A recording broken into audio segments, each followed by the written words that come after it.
Shanghai. Ça fait déjà un mois que je courtise celle que l'on nomme la pute de l'Asie. Je ressens encore ses charmes pour les avoir goûtées. Même si les senteurs ne sont jamais les mêmes, elle garde en elle ce goût amer mais excitant. Elle se plaît à jouer avec mes sens. Elle change de visage avant même d'avoir eu le temps de s'y habituer. Ce côté indescriptible n'a de sens que lorsqu'on y pénètre. Mystérieuse, certes, mais n'est-ce pas ce qui nous rapproche d'elle? Qu'elle ne se méprenne pas, je ne l'ai pas toujours aimée. Et puis, avec ses 19 millions d'habitants, j'aurais eu du mal à me faire une place.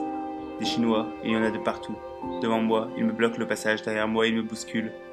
La patience ici est une vertu qui tend à être adoptée, autant par les Blancs que par les Chinois. Leur manière de se comporter en public remet en cause les fondements de mon éducation auxquels je crois pour les avoir adoptés. On m'appelle la Hawaï parce que physiquement je suis différent. Je ne sais pas comment le dire et parfois même j'ai honte de penser que le fossé entre nos cultures est bien trop grand et que j'aurai toujours du mal à les comprendre. Perdu dans la foule, je suis là à me remettre en question. Ne suis-je pas ce prétentieux de blanc qui a traversé la moitié de la planète pour dicter les lois à l'empire du milieu? Ai-je gardé ce sentiment de supériorité, celui hérité du bien lointain siècle des Lumières? Pourtant, cette même population est là, passive, en train de ruminer et de se multiplier. Elle grandit plus vite que la normale, et si les habitants de Shanghai représentent l'identité de la ville, alors j'avoue avoir peur du ressort de la planète dans les prochaines décennies. Encore une fois, ce n'est qu'un ressentiment. En ce qui concerne ses attraits physiques, elle a bien changé en à peine 20 ans, et s'est transformée en mégapole. Ce petit bout de terre a réussi à changer la face du monde. On l'a dit cosmopolite, c'est clair qu'elle l'est.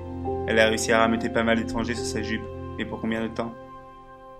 Je suis fasciné par la culture de ses habitants et son histoire, mais aujourd'hui, il ne lui reste que des contes qui se font de plus en plus rares, car ces rues changent trop souvent, et ses habitants sont contraints de revoir leurs traditions.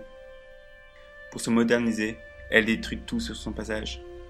J'aurais voulu apprécier ses charmes d'antan à l'époque où elle se prenait moins au sérieux, mais ce que je considère comme étant une richesse ne l'est pas aux yeux de la perle de l'Asie. Ça fait longtemps que l'avidité trône dans son esprit. Elle pue l'argent et le montre fièrement. Les grandes tours de luxe contrastent les petites échoppes qui se perdent à ses pieds.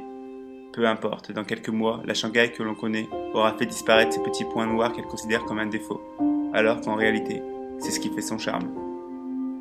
Au regard de sa rapide expansion et de ce qu'elle est devenue, je n'arrive pas à penser différemment. A-t-elle perdu le sens de la moralité? Ou est-ce ses habitants qui ont cru voir en elle la pouleuse d'or? Tu m'as désiré car tu es incapable de faire preuve de créativité.